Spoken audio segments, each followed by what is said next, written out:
하나님께서 우리에게 주시는 말씀은 로마서 15장 14절부터 끝절까지의 말씀입니다. 나의 형제자매 여러분, 나는 여러분 마음에 선함이 가득하고 온갖 지식이 넘쳐서 서로 권면할 능력이 있음을 확신합니다. 그러나 내가 몇 가지 점에서 매우 담대하게 쓴 것은 하나님께서 내게 주신 은혜를 힘입어서 여러분의 기억을 새롭게 하려고 한 것입니다. 하나님께서 이 은혜를 내게 주신 것은 나로 하여금 이방 사람에게 보내심을 받은 그리스도 예수의 일꾼이 되게 하여 하나님의 복음을 전하는 제사장의 직무를 수행하게 하시려는 것입니다. 그리하여 이방 사람들로 하여금 성령으로 거룩하게 되게 하여 하나님께서 기쁨으로 받으실 제물이 되게 하시려는 것입니다. 그러므로 나는 하나님을 섬기는 일을 그리스도 예수 안에서 자랑스럽게 생각합니다. 그리스도께서 이방 사람들을 복종하게 하시려고 나를 시켜서 이루어 놓으신 것밖에는 아무것도 감히 말하지 않겠습니다. 그 일은 말과 행동으로, 표징과 이적의 능력으로, 성령의 권능으로 이루어졌습니다. 그래서 나는 예루살렘에서 일루리곤에 이르기까지 두루다니며 그리스도의 복음을 남김없이 전파하였습니다. 나는 이와 같이 그리스도의 이름이 알려진 곳 말고 알려지지 않은 곳에서 복음을 전하는 것을 명예로 삼았습니다. 나는 남이 닦아놓은 터 위에다 집을 짓지 않으려 하였습니다. 성경에 이렇게 기록한 바 그의 일을 알지 못하던 사람들이 보게 될 것이요 듣지 못하던 사람들이 깨닫게 될 것이다 한 것과 같습니다. 그래서 내가 여러분에게로 가려고 하였으나 여러 번 길이 막혔습니다. 그러나 이제는 이 지역에서 내가 일해야 할 곳이 더 없습니다. 여러 해 전부터 여러분에게로 가기를 바라고 있었으므로 내가 스페인으로 갈 때 지나가는 길에 여러분을 만나보고 잠시 동안이라도 여러분과 먼저 기쁨을 나누려고 합니다. 다음에 여러분의 후원을 얻어 그곳으로 가게 되기를 바랍니다. 그러나 지금 나는 성도들을 돕는 일로 예루살렘에 갑니다. 마케도니아와 아가야 사람들이 기쁜 마음으로 예루살렘에 사는 성도들 가운데 가난한 사람들에게 보낼 구제금을 마련하였기 때문입니다. 그들은 기쁜 마음으로 그렇게 하였습니다. 그들은 정말로 예루살렘 성도들에게 빚을 진 사람들입니다. 이방 사람들은 그들에게 신령한 복을 나누어 받았으니 육신의 생활에 필요한 것으로 그들에게 봉사할 의무가 있습니다. 그러므로 나는 이 일을 마치고 그들에게 이 열매를 확실하게 전해준 뒤에 여러분에게 들렀다가 스페인으로 가겠습니다. 내가 여러분에게 갈 때 그리스도의 충만한 복을 가지고 갈 것으로 압니다. 형제자매 여러분, 내가 우리 주 예수 그리스도를 힘입어 그리고 성령의 사랑을 힘입어 여러분에게 부탁합니다. 나도 기도합니다만 여러분도 나를 위해 하나님께 열심으로 기도해 주십시오. 내가 유대에 있는 믿지 않는 자들에게 화를 당하지 않도록, 그리고 또 내가 예루살렘으로 가져가는 구제금이 그곳의 성도들에게 기쁘게 받아들여지도록 기도해 주십시오. 그래서 내가 하나님의 뜻을 따라 기쁨을 안고 여러분에게로 가서 여러분과 함께 즐겁게 쉴 수 있게 되도록 기도해 주십시오. 평화를 주시는 하나님께서 여러분 모두와 함께 하시기를 빕니다. 아멘. 네, 바울은 로마 교회에 일어난 그 유대 기독교인들과 이방 기독교인들의 문제, 그 속에서 참된 복음이란 최종적으로 그 구별을 깨뜨리신 그리스도와의 한 몸으로 연합하는 것이고, 로마를 통해서 또 로마서를 통해서 이 모든 인간의 죄됨을 시작으로부터 시작해서 천천히 설명을 해줬어요. 일반적으로 교회에서 교회로서 온전한 연합, 교회로서의 온전한 연합이 성도의 신앙의 목표로 주어지는가? 생각을 한번 해보세요. 과거의 모든 여러분의 신앙생활. 온전한 교회로서의 연합이 우리의 최종 목표다. 보통 생각하는 성도의 신앙 목표는 지극히 개인적인 영역에 있기 마련입니다. 내가 불편해하는 나의 모습 제거하기, 또는 초자연적인 현상을 추구하기, 나를 통해 뭔가 대단한 일을 행하실 하나님을 기대하며 내가 목표하는 종교적 수행이나 목표를 완수하기. 하지만 바울은 참된 성도의 궁극적인 목표는 교회된 자들과의 온전한 연합이다 라는 것으로 마무리를 하고 있는데, 형제사랑이 율법의 완성이라는 얘기는 이게 결코 혼자 할 수 없다는 얘기거든요. 혼자서 하는 신앙생활로는 불가능한 것이다 라는 얘기고, 네가 나를 어떻게 생각하든 나는 너를 사랑할 것이다, 이런 목표가 성취가 될 수 있겠는가? 이런 명령은, 그러니까 사랑하라고 해서 사랑한다, 이런 명령은 그냥 지나가는 사람을 저 사람도 사랑해 라고 하면 내가 사랑해야지 라고 하는 거랑 비슷한 거예요. 그러니까 행위적인 것 말고는 감정적인 연합을 거의 일으킬 수가 없죠. 그가 나에게 한 지체로서의 의미를 두지 않고 있는데 어떻게 연합하고 한 마음을 가질 수가 있겠습니까? 사랑은, 이 성경적 사랑은 공동체성으로부터 시작이 돼요. 한 아버지로부터 온 한 생명을 그가 가지고 있다. 이런 확증이 없이 뿌려지는 사랑은 인간적 사랑이에요. 내 사랑이에요. 그래서 신앙적으로는 헛된 사랑이라고 표현할 수 있어요. 그런 사랑은.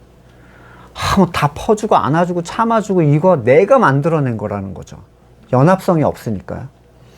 바울은 이런 공동체성 안에서 사랑을 권면하고 있는데, 먼저 그는 성도들 안에 선함이 가득하고 온갖 지식이 넘쳐서 사랑을 할 준비가 돼 있다라고 얘기를 하고 있는 거예요. 그 사랑의 구체적인 표현은 결과적으로 서로 권면할 능력을 너희가 갖추고 있다라는 겁니다.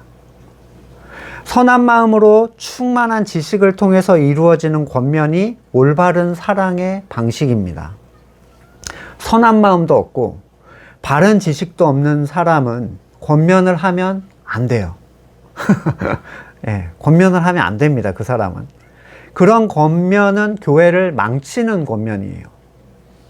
형제에 대한 연합과 사랑의 마음도 없고 단지 내가 너보다 더한다는 착각 때문에, 또는 세상의 지혜로 쌓아 올린 지식으로 누군가를 권면하는 것은 절대로 선한 결과를 가져오지 못합니다. 자, 선한 마음은 아가도시네라는 건데 하나님으로부터 온 마음을 의미해요. 착한 거랑은 좀 거리가 있죠. 우리가 세상에 생각하는 착한 거랑은. 세상의 선한 마음은 그 선이 내 주권에 합한 거예요. 그래서 나는 이게 착하다고 생각하기 때문에 이걸 행하는 게 선한 마음이죠. 세상은. 성도에서는 하나님의 뜻에 합한 마음이에요. 따라서 성도의 선한 마음은 하나님의 주권을 인정하고 나에게 의가 없음을 인정하는 자들이 그리스도의 은혜를 입은 상태로 겸손해진 상태. 네. 진짜 겸손해진 상태가 선한 마음이에요. 하나님 앞에 모든 걸 내가 낮출 수 있는 상태. 갈라디아서 5장 22절. 그러나 성령의 열매는 사랑과 기쁨과 화평과 인내와 친절과 선함과 신실과, 이렇게. 선함은 성령의 열매의 한 부분이죠. 그러니까 성령 안에 있다, 또는 그리스도 안에 잘 있을 때 나타나게 되는 결과물이라는 거예요. 자, 에베소서 5장 8절. 여러분이 전에는 어둠이었으나 지금은 주님 안에서 빛입니다. 빛의 자녀답게 사십시오. 빛의 열매는 모든 선함과 의와 진실에 있습니다. 주님께서 기뻐하시는 일이 무엇인지 분별하십시오. 다음 본문은 이 분별을 가지고 빛의 자녀가 행하는 일이 뭔지를 잘 보여주는데, 5장 11절로 계속 넘어가면 여러분은 열매 없는 어둠의 일에 끼어들지 말고 오히려 그걸 폭로하십시오. 그들이 몰래 하는 일들은 말하기조차 부끄러운 것들입니다. 빛이 폭로하면 모든 것이 드러나게 됩니다. 드러나는 것은 다 빛입니다. 그러므로 잠자는 사람아 일어나라. 죽은 사람 가운데서 일어서라. 그리스도께서 너를 환히 비추어 주실 것이다 하는 말씀이 있습니다. 이것은 예수님께서 택하신 자들을 위하여 오신 목적과도 동일한데, 요한복음 12장 46절에 나는 빛으로서 세상에 왔다, 드러내려고 오신 거예요. 그것은 나를 믿는 사람은 아무도 어둠 속에 머무르지 않도록 하려는 것이다. 자, 빛의 열매가 모든 선, 의와 진실에 있다는 사실은 굉장히 중요한데, 바울은 교회된 자들에게 어둠의 일을 덮어주지 말고 폭로해라, 이렇게 얘기를 합니다. 여기서 선한 마음과 함께 필요한 게 뭐라고 했죠? 온갖 지식이 갖추어질 필요가 있어요. 그래야, 지식이 있어야 올바른 걸 분별할 수가 있거든요. 부모가 자녀를 사랑한다고 얘기는 하지만 모든 것을 옳게 사랑으로 베풀어 주지 못하는 부모는 세상에 너무너무 많죠. 그러니까 자기 사랑인데 애를 망치거나 무너뜨리는 경우가 너무 많아요. 왜냐면 바른 지식에 서 있는 사랑이 아니거든요. 전에 혹시 아나키 들어보신 적 있어요? 아나키? 아이를 사랑하는 마음 때문에 자연 면역을 길러준다는 이유로 이미 개발되어 있는 백신을 접종하지 않고 약을 거부하는 거예요. 그게 애를 망친다. 그래가지고 약을 아예 안 써버려요. 그 사람들이 이제 나중에 겪게 된 어려움, 이제 리더급은 잡혀갔더라고요, 벌써. 근데 어떤 거냐면, 그 피해 사례를 보니까 두돌 지난 애가 고열인데 아나키를 한다고, 안 아프게 아이를 키우는 법인가? 약을 안 쓰고 키우는 법이 무슨 약자인지 모르겠어요. 네. 그걸 해가지고 고열로 애가 뇌가 망가졌어. 네. 제대로 앉아있지도 못해요. 사리분별도 못하고 뇌가 망가져 버렸으니까.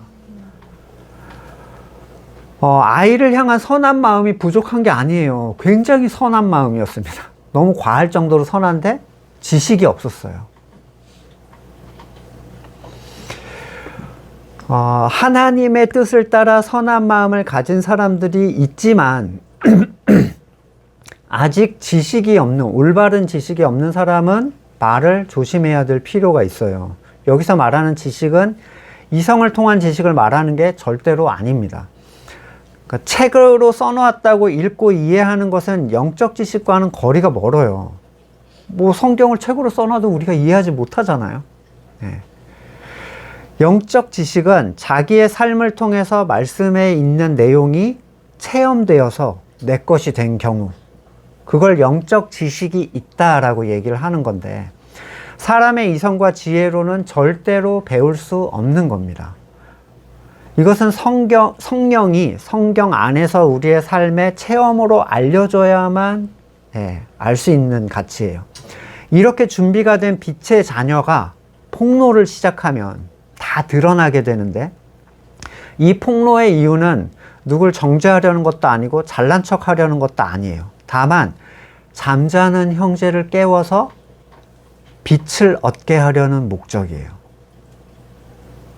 요한복음 3장 20절, 악한 일을 저지른 사람은 누구나 빛을 미워하여 빛으로 나오지 않는다. 그것은 자기 행위가 드러날까 봐 두려워하기 때문이다. 그러나 진리를 행하는 사람은 빛으로 나온다. 그것은 자기 행위가 하나님 안에서 이루어졌음을 드러내려는 것이다. 참된 성도, 그러니까 빛의 자녀가 말씀으로 드러내는 모든 일들을 통해서 오직 진리를 행하는 사람만 빛으로 다가온다는 거예요. 말씀은 오직 거듭난 생명이 있는 사람들에게만 긍정적인 영향을 끼칩니다. 악한 일을 저지르는 사람은 뭐라고 했죠? 나로부터 나온 걸 숨기기 위해서 거기로부터 떨어져 나가요. 말씀으로 다가오지 않아. 왜냐하면 다가오면 내게 다 드러나 버린다는 거죠. 말씀의 힘인데, 예수님은 하나님의 말씀이 육신이 되어서 오신 분이고, 그분의 모든 말씀은 참과 거짓을 갈라내는 힘을 가져요. 하나님 앞에 복종하게 만들어요. 다. 성도가 말씀 앞에 서서 그걸 왜곡하거나 포장하지 않고 그대로 말씀을 내놓으면 말씀이 참과 거짓에 대한 영역을 분명하게 갈라줍니다. 고린도후서 2장 14절, 그러나 그리스도의 개선 행렬에 언제나 우리를 첨가시키시고 그리스도를 아는 지식의 향기를 어디에서나 우리를 통하여 풍기게 하시는 하나님께 감사를 드립니다. 이 지식의 향기를 풍긴다는 게 뭐냐면 드러내준다는 거예요. 계속. 우리는 구원을 얻는 사람 가운데나 멸망을 당하는 사람 가운데나 하나님께 바치는 그리스도의 향기입니다. 그러나 멸망을 당하는 사람들에게는 죽음에 이르게 하는 죽음의 냄새가 되고, 구원을 얻는 사람들에게 생명에 이르게 하는 생명의 향기가 됩니다. 이런 일을 누가 감당할 수 있겠습니까? 우리는 저 많은 사람들처럼, 많은 사람들이 이렇게 했어요. 하나님의 말씀을 팔아서 먹고 살아가는 장사꾼이 아닙니다. 우리는 하나님께서 보내신 일꾼답게 진실한 마음으로 일하는 사람들입니다. 우리는 하나님이 보시는 앞에서 그리스도 안에서 말하는 것입니다. 하나님의 뜻 안에서 선한 마음으로 올바른 영적 지식을 가지고 하는 권면, 그것은 참된 성도를 드러내고 연합시키고 깨워줄 수 있는 힘을 가져요. 땅바닥에 떨어져 모래에 흩뿌려진 철가루를 줍기 위해서는 핀셋이 아니라 자석이 필요하죠. 하지만 철가루가 목적이 아니라 많은 걸 얻기 위해서라면 끈끈이나 삽이 필요할 거예요. 그냥 퍼다가 담는 거죠. 또는 뭐 진공 흡입기라든가. 그러면 철가루와 함께 수많은 것들이 다 같이 딸려 들어옵니다. 모든 것이 뒤섞인 곳에 어떻게 참된 교회가 바르게 설 수 있겠어요? 요즘에 뭐 순살 건물, 순살 아파트, 네. 철근 다 빼먹고 지금 다 무너뜨리기로 했대요. 700억인가 들여가지고 철거를 한다고 해요. 올바르게 세워지지 않은 건 결국에 무너지게 돼 있어요. 엄청나게 위험한 거예요. 많이 끌어당기는 거는 전혀 좋은 게 아닙니다. 말씀은 영적 생명을 분명하게 찾아내는 강력한 영적 자석이에요. 제대로 된 철가루가 아니라면 계속해서 붙어 있지 못합니다. 어리버리 딸려왔어도 조만간 떨어지게 돼 있어요. 그는 말씀에 끌리는 생명이 없기 때문인데 의지의 문제가 아니라 생명의 문제죠. 요한복음 10장 4절, 자기 양들을 불러낸 다음에 그는 앞서서 가고 양들은 그를 따라간다. 양들이 목자의 목소리를 알고 있기 때문이다. 양들은 결코 낯선 사람을 따라가지 않을 것이고 그에게서 달아날 것이다. 그것은 양들이 낯선 사람의 목소리를 알지 못하기 때문이다. 바울은 로마 교회 신도들의 수준을 아주 높은 것으로 평가를 하고 있습니다. 왜냐하면 그들을 이런 존재, 그러니까 서로 권면할 능력이 있는 존재로 확신하고 있어요. 그러니까 마음만으로 하는 권면도 아니고 지식만으로 하는 권면도 아닌 하나된 교회의 지체로서 사랑하는 마음으로 하는 영적 체험을 전하는 그 지식을 가진 사람, 그 사람의 권면, 이게 형제사랑의 실제적인 예예요. 실제적인 예. 우리가 일반적으로 생각했던 잘해주고 참아주고 안아주고 웃어주고 이거는 순살의 땡땡 같은 느낌이에요. 뼈가 없어. 중요한 게 빠져 있는 거죠. 바울은 자신의 서신이 매우 담대하게 쓴 편지다 이렇게 얘기를 해요. 그 스스로도 이 편지가 마냥 좋게 받아들일 리가 없다는 걸 알고 있어요. 그러니까 싫은 얘기를 하려니까 담대하게 해야 될 수밖에 없어요. 그러나 그의 신뢰는 하나님의 양은 하나님의 음성을 듣는다라는 신뢰로부터 나온 것이고, 이 서신의 내용은 그들이 이미 들었던 내용이기 때문에 기억을 새롭게 하려고 쓰는 거예요. 그러니까 거의 대부분의 사람들이 몰라서 못하는 게 아니죠. 알면서도 잠들거나 무뎌지면 전혀 모르는 사람처럼 행동을 하게 됩니다. 빌립보서 3장 1절에 끝으로 나의 형제자매 여러분, 주 안에서 기뻐하십시오. 내가 같은 말을 되풀이해서 쓰는 것이 나에게는 번거롭지 않고 여러분에게는 안전합니다. 저는 이미 수많은 설교에서 같은 얘기를 했어요. 때로는 전혀 못 들은 것처럼 반응하는 경우도 많이 봤어요. 그러면 저는 다시 같은 걸 반복합니다.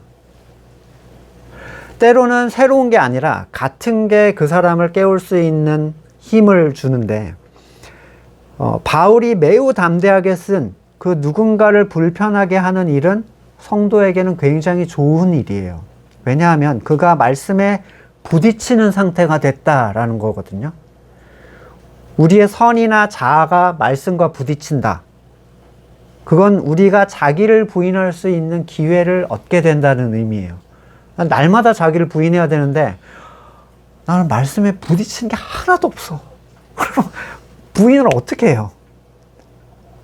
계속 말씀은 우리를 드러내 줍니다.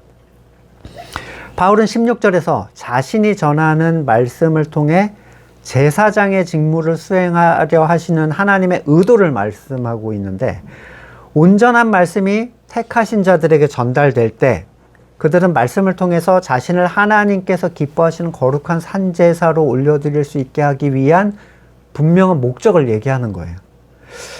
여기서 우리는 신약적 개념의 예배를 다시 확인할 수 있습니다. 신약에서 참된 예배는 무얼 모세와 함께 예전을 드리는 게 아니라고 했죠. 거듭난 생명을 가진 택하신 자가 하나님의 뜻을 하나님의 방식대로 이루려는 열정이 가득한 선한 마음을 가진 교회된 자의 올바른 말씀 선포를 통해서 성도가 자기를 부인하고 자기의 상한 심령을 주께 올려드려서 주님의 말씀 앞에 자기를 낮추게 되는 상태, 그러니까 온전한 피조물의 자리로 다시 돌아가는 상태.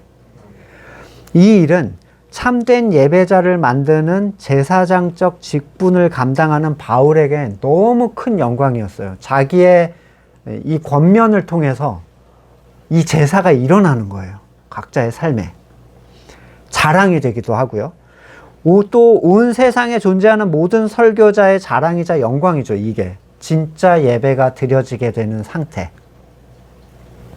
이런 자랑이 있음에도 바울은 그것을 자신을 시켜서 이루어 놓으신 하나님의 은혜라고 자랑을 하지, 내 순종, 지혜, 헌신, 탁월함, 영적인 어떠한 우월함 이런 걸로 얘기하지 않아요.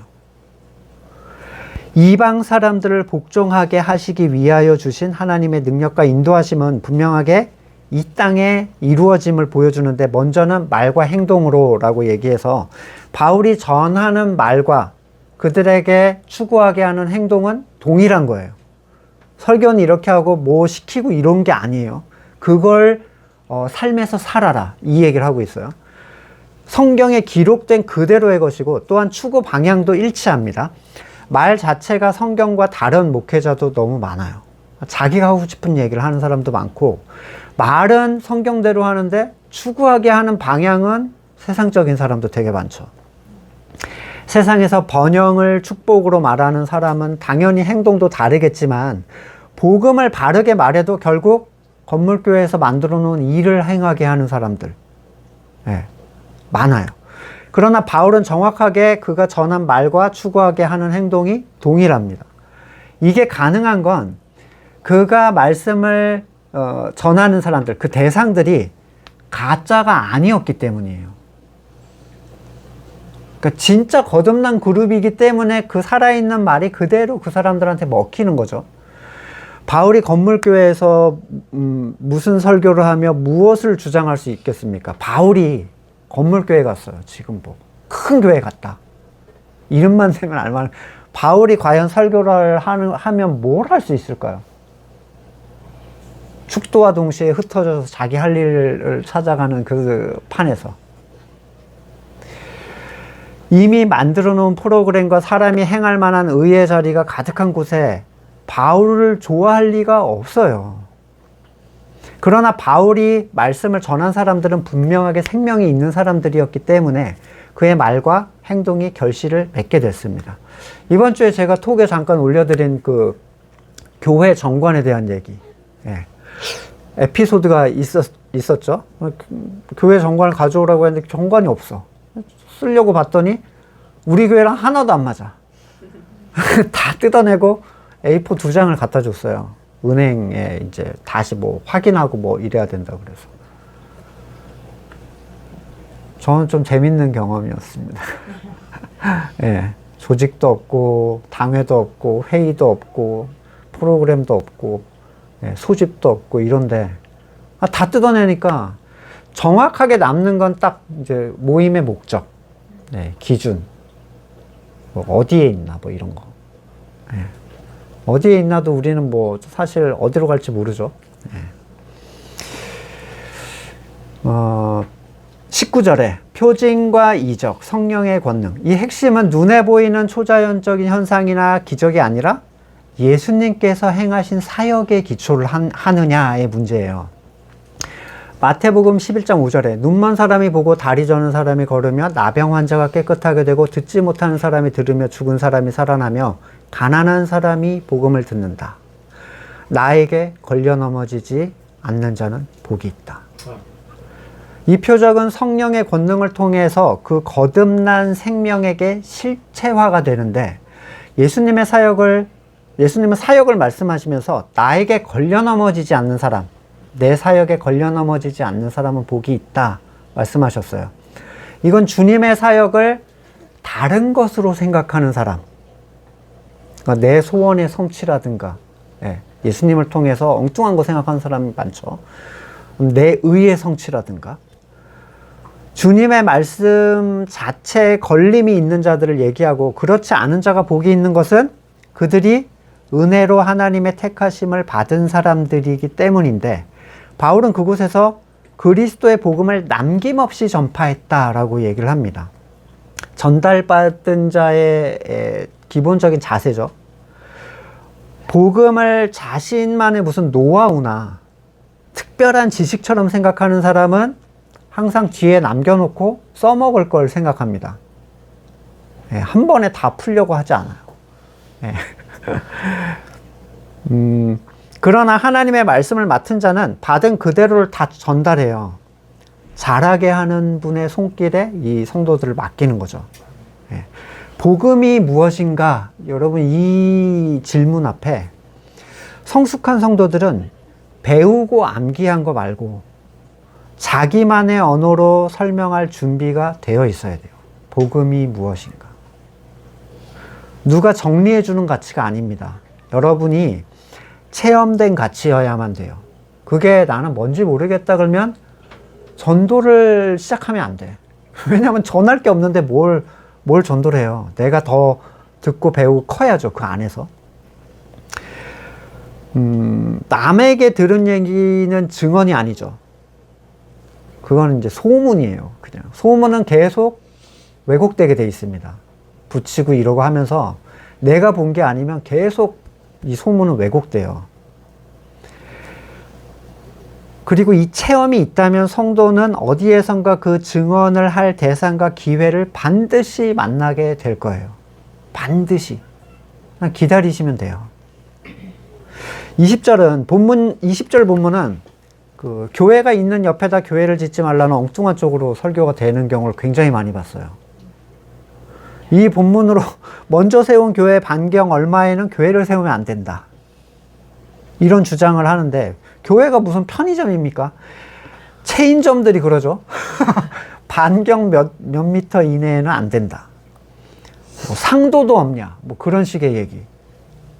참된 교회가 얼마나 없는지를 알게 되면 아마 그런 얘기를 하지 않을 거예요.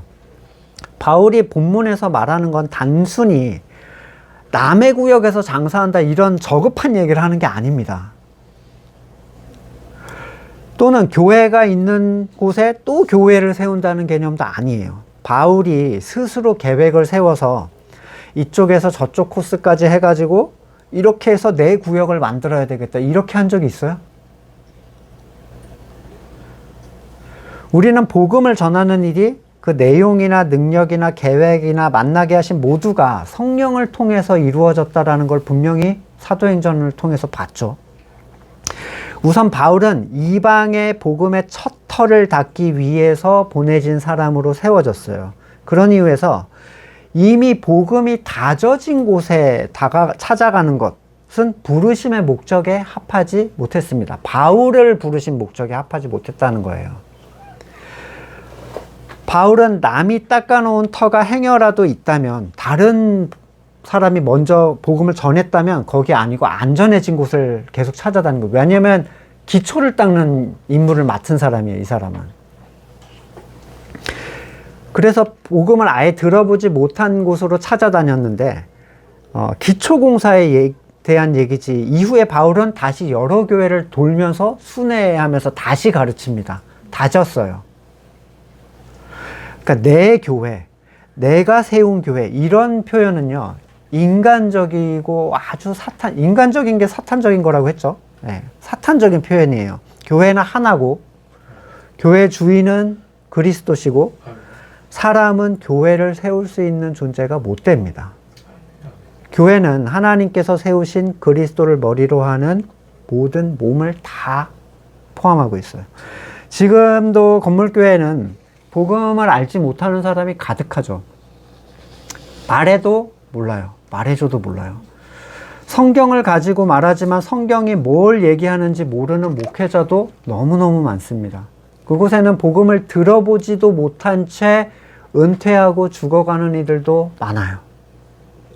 율법이 무엇인지, 은혜가 뭔지, 기본 율법에서 제외된 이방인들에게 우리잖아. 율법에서 제외된 우리. 율법의 변형을 주장하는 사람들이 과연 복음을 아는 사람들인가요? 그러나 그중 누구라도 하나님의 생명이 들어간다면 복음을 듣고 깨어나게 돼. 그 바닥에서 있을 수가 없어요. 바울은 로마 교회를 방문하고자 했으나 길이 막힙니다. 이미 사도행전에서는 사람의 선교 계획이 막히는 걸 굉장히 자주 봤죠, 우리가. 사마리아를 사역하던 빌립, 갑자기 광야로 보내져서 에티오피아 내시를 만납니다. 로마로 가고자 했던 바울의 계획도 막혔고, 아시아에서 복음을 전하려 했던 것도 막혀서 마케도니아로 가고, 데살로니가를 방문할 때도 방해를 받았는데, 모든 것에는 하나님의 때가 있었기 때문이고, 때로는 그 막힘이 어려움으로 나타나더라도 하나님의 계획과 인도하심을 기다리는 중에 자기를 겸손하게 살피는 것. 그게 일의 성취나 완성보다 훨씬 중요해요. 내가 저 길 가야 되겠다. 저 길을 복음화해야 되겠다. 이거보다 하나님의 말씀 앞에서 자기를 겸손하게 낮추는 게 훨씬 중요하다고요. 바울은 이제 로마 교회로 향해서 그들과 교제하며 약간의 만족을 얻으려고 한다, 이런 표현을 썼는데, 여기서 말하는 만족은 형제의 사귐을 통해서 누리는 기쁨과 평안이에요.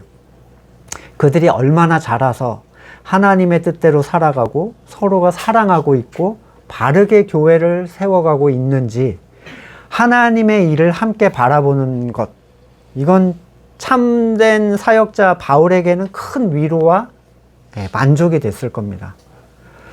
요한일서 1장 3절, 우리가 보고 들은 바를 여러분에게도 선포합니다. 우리는 여러분도 우리와 서로 사귐을 가지기를 바라는 것입니다. 우리의 사귐은 아버지와 또 그 아들 예수 그리스도와 함께하는 사귐입니다. 우리가 이 글을 쓰는 것은 우리 서로의 기쁨이 차고 넘치게 하려는 것입니다. 너네만 기쁘게 하려는 것도 아니고 나만 기쁘려고 한 것도 아니고, 이 사귐이 시작되면 서로가 너무 기쁘게 되는 것을 알고 있어요. 데살로니가전서 3장 5절, 그러므로 내가 참다 못해 여러분의 믿음을 알아보려고 글을 보냈습니다. 그것은 유혹하는 자가 여러분을 유혹해서 우리의 수고를 헛되게 하지 못하게 하려는 것이었습니다. 그런데 지금 디모데가 여러분에게서 우리로 돌아와 여러분의 믿음과 사랑의 기쁜 소식을 전해줬습니다. 또 여러분이 우리를 늘 좋게 생각하고 있어서 우리가 여러분을 간절히 보고 싶어 하는 것 같이 여러분도 우리를 간절히 보고 싶어 한다고 전해줬습니다.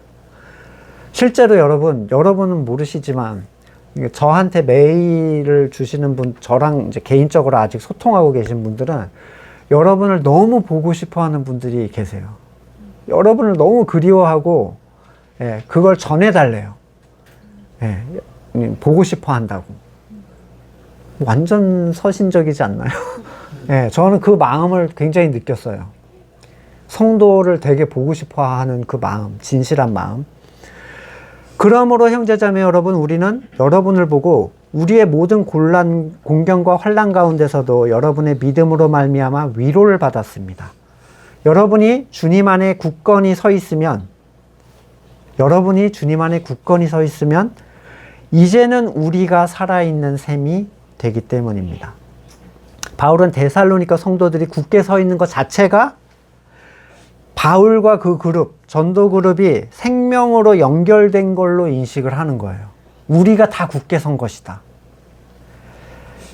우리가 하나님 앞에서 여러분 때문에 누리는 모든 기쁨을 두고 여러분을 생각해서 하나님께 어떠한 감사를 드려야 되겠습니까?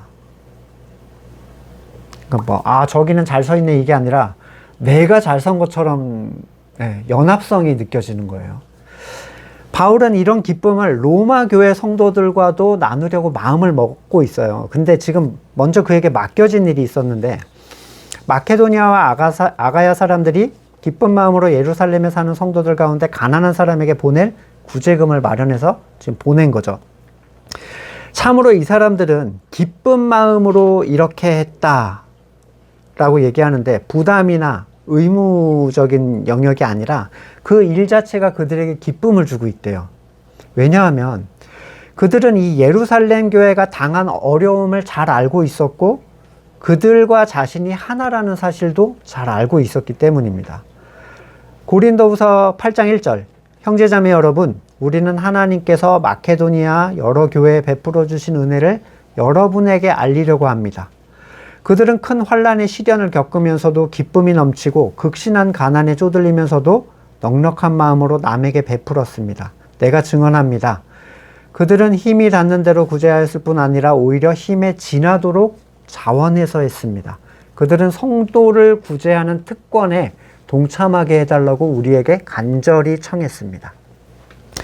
예루살렘에 있는 성도가 특별히 구제의 대상이 된 까닭은 그곳이 어떤 곳이에요? 기독교 박해의 핵심적인 지역이죠. 예루살렘. 로마보다 훨씬 더 박해가 심했죠. 예루살렘이. 유대 지역이잖아요. 다른 이방 땅에서도 기독교를 좋아하지 않았지만 특별히 유대 지역은 자신들의 율법, 생명 같은 율법을 옛 것으로 만들어 버렸잖아요. 이 기독교인들이. 예. 자신들을 메시아를 죽인 자로 몰아가는 기독교에 대해서 반감이 강할 수밖에 없었죠. 따라서 예루살렘에서 기독교인으로 살아간다라는 것은 엄청나게 괴로운 일이었습니다.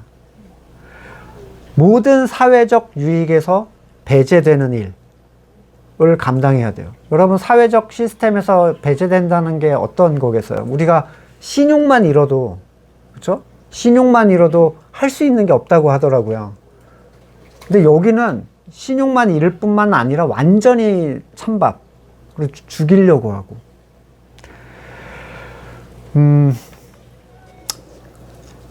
바울은 이 예루살렘의 성도들을 특별히 더 챙겨야 하는 이유에 대해서 이방인들이 그들에게 신령한 복을 나누어 받은 까닭이다, 이렇게 얘기하는데 육신의 생활에 필요한 걸로 그들에게 채워줄 의무가 있다라고 얘기를 합니다. 자, 유대 기독교인들이 이방인들에게 영적인 가치에 빚을 졌다는 얘기는 유대에 있는 예루살렘 교회가 이방인의 구원에 대한 부분을 인정하고 그들을 형제로 받아들였어요. 그들을 위해 사람들을 보내 가르치기로 작정한 이유가 굉장히 큽니다. 그러니까 공식적으로 이방인을 받아들이겠다, 이걸 예루살렘에서 선언을 해줬잖아요. 그러면서 유대인의 기독교인에 대한 미움은 더 커졌어요. 그러니까 언젠가 유대인의 발작 버튼이라고 제가 말씀드린 적이 있어요. 이방인의 구원. 이거 얘기하면 유대인들은 다 뒤집어져요. 이제 유대인이 이방인을 구원에 포함시키기로 결정하면서 예루살렘에 있는 유대 공동체에 대한 미움이 훨씬 더 커졌다는 거예요. 그로 인해서 복음이 더 널리 그리고 단단하게 퍼져갈 수 있었으면 분명합니다. 이런 까닭에 이방인이 그 영적인 가치를 나누어 받았으니 복음으로 인하여 당하는 육적 고난을 도울 필요는 당연히 있다는 거예요. 27절에서 반복하듯이 연보는 기쁜 마음으로 하는 것이지 억지로 하는 게 절대로 아니에요. 기쁜 감정을 억지로 섞으려고 하라는 얘기가 아닙니다. 네. 나는 기뻐하면서 어거지로 하라는 얘기가 아니에요. 정말로 돕는 것에 대한 즐거움의 의미로. 그런데 어떤 은혜를 입은 사람이 그 은혜를 귀하게 생각한다면, 여러분도 이제 은혜를 입어보신 적이 있을 거 아니에요. 이전에 진짜 내가 궁지에 몰렸는데 누가 도와줬어. 그러면 거기에 대해서 그를 생각하여 뭔가를 내가 한다는 건 그냥 즐거움이죠. 그렇게 할 수 있는 기회를 주기를 원하잖아요. 밥이라도 한번 살 수 있는 기회를 주기를 원하잖아요. 그게 기쁜 마음으로 흘러나오는 게 정상이에요. 그게 은혜를 은혜로 아는 사람의 마음이죠. 특별히 그들과 하나라는 인식이 그 기쁨을 더 크게 해줘요. 그냥 외인인데 내가 도움을 받은 게 아니라 우리가 하나인데 도움까지 받았어. 네. 바울은 이런 연보를 모아서 예루살렘에 전달하려고 하는데 여기에서 이 연보를 열매라고 표현한다라는 사실을 눈여겨볼 필요가 있습니다. 데살로니가 사람들은 도울 수 있는 이 일을 특권이라고 표현할 정도로 믿음의 수준이 있는 사람들이 감당하는 일이었어요. 특권이라는 건 뭐죠? 특별한 사람들에게만 주어진 권리예요. 특별한 사람들. 청와대에 들어갈 수 있는 특권, 뭐 패스카드, 또는 뭐 비즈니스석에 탈 수 있는 특권. 권리는 부여받는 것이고 데살로니가 사람들은 이 연보의 손길이 하나님으로부터 부여받은 특별한 권리라고 생각을 해서 참여하기를 간절히 소망했다. 이렇게 얘기를 합니다. 그러니까 이 사람들의 생각은 우리가 일반적으로 갖는 어떤 그 연보, 헌금에 대한 이미지랑은 완전 다른 이미지를 그리고 있어요. 바울은 이 일을 마치고 로마로 돌아가는 길에 그리스도의 충만한 복을 가지고 갈 것이다 라고 얘기했는데, 이것은 성도의 교제를 통한 복음 전파의 소식과 여러 가지 기쁨과 성장, 위로, 연합의 소식들, 그리고 부족한 부분에 대해서 권면하여 알려줄 수 있는 복음의 소식도 같이 포함이 됐겠죠. 바울은 30절에서 자신을 위한 기도의 당부를 합니다. 중보를 요청해요. 예루살렘으로 들어가 연보를 전당하는 중에 믿지 않는 유대인들에게 화를 당하지 않도록. 이런 걸 왜 간구할까? 하나님이 일어나게 하시면 어차피 일어날 거고, 안전하게 지키게 하실 거면 어차피 안전할 건데. 예. 바울은 중보 기도를 받지 못해서 사형당했나요? 바울이 당한 그 수많은 고난, 그건 중보하지 않아서 당한 고난인가? 왜 갑자기 이런 얘기를 할까요? 사도행전에서는 그가 그렇게 많은 사람이 로마로 가서는 안 된다. 성령이 보여주셨다. 뭐 이렇게 간청도 했고, 복음을 위해 죽을 각오까지 난 돼 있다. 라고 했는데, 이런 중보의 기도는 왜 요청을 하는 것인가? 먼저 바울은 자기 개인적인 안위를 위한 중보를 요청한 게 아니라 그가 많은 다른 교회로부터 맡은 연보의 전달 문제를 얘기하고 있다는 사실을 보셔야 돼요. 그 연보가 안전하게 전달되는 일에 있어서 한마음으로 기대하고 기도해 주기를, 그러니까 마음을 모아주기를 바라는 거예요, 지금. 그리고 이 연보의 전달에는 굉장히 큰 메시지가 담겨 있어요. 연보를 받는 예루살렘 성도들이 기쁘게 받아줄 수 있도록. 아니, 연보를 전해주면 땡큐 아니에요? 뭘 기쁘게, 당연히 기쁘겠지. 이런 게 아니야. 이 느낌이. 이건 아직도 이방에 대하여 불편한 마음을 가지고 있는 사람들이 있다는 거예요, 예루살렘에. 그래서 유대 성도들이 그걸 행여라도 찝찝하게 받거나 거절하지 않고 이방 신도들의 사랑을 한 마음으로 받아줄 수 있는 열린 마음이 생기게 해달라는 간구의 요청입니다.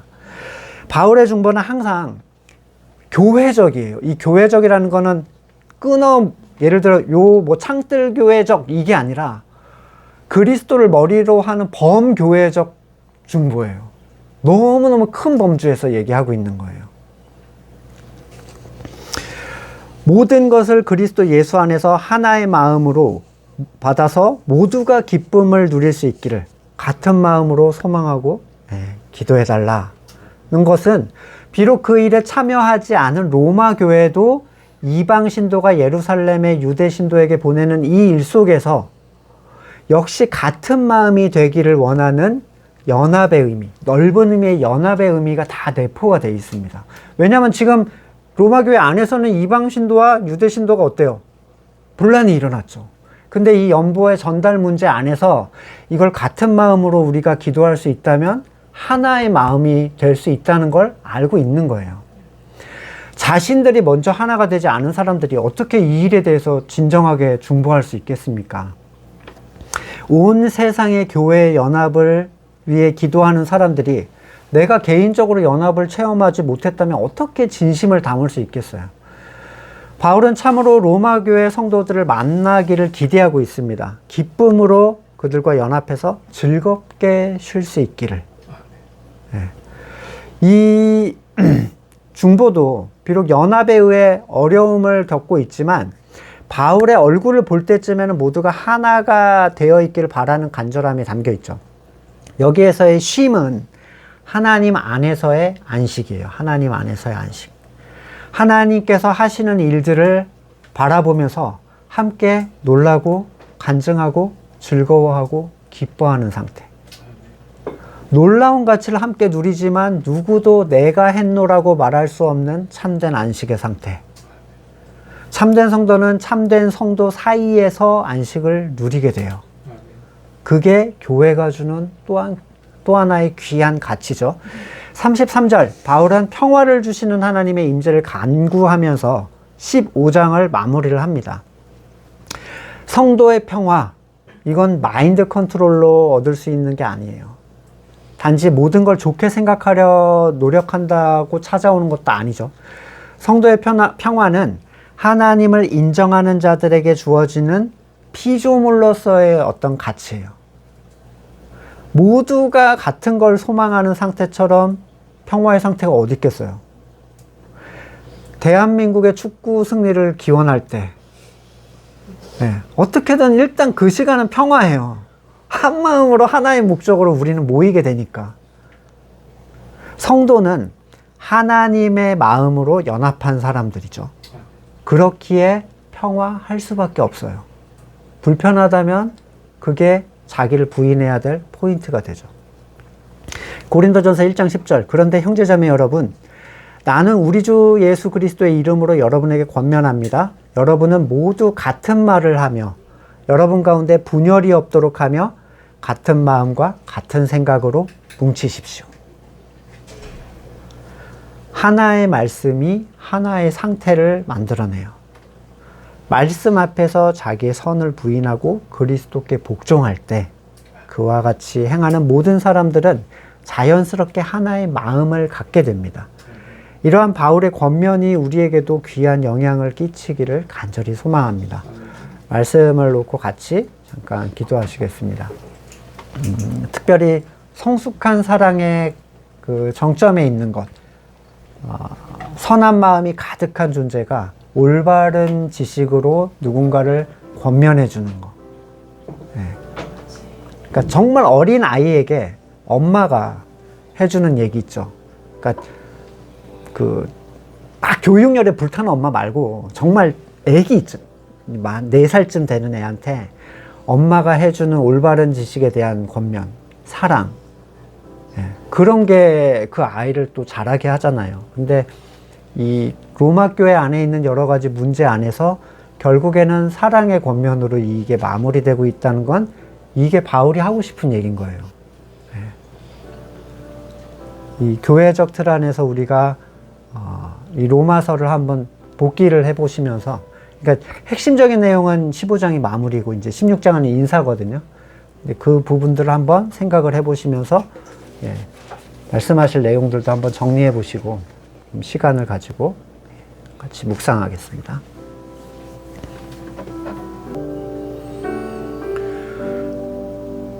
아버지와 내가 하나인 것과 같이 그들도 우리와 하나가 되게 해달라는 주님의 간구를 떠올립니다. 하나님의 가장 완전한 피조물인 교회 안에 우리를 넣어주심을 감사드립니다. 그러나 우리는 교회가 무엇인지 아직도 잘 알지 못합니다. 이 놀랍고 귀한 가치를 깨달아 알게 하시고 참으로 하나님과 예수님이 하나인 것처럼 우리도 온전히 하나가 될 수 있도록 은혜를 베풀어 주시옵소서. 이제는 우리 구주 예수 그리스도의 은혜와 하나님의 사랑과 성령의 교제케 하심이 참으로 예수 그리스도와 하나가 되기를 간절히 소망하는 우리 성도들과 그의 삶의 자리 가운데 이제로부터 영원까지 함께 하시기를 간절히 축원드립니다.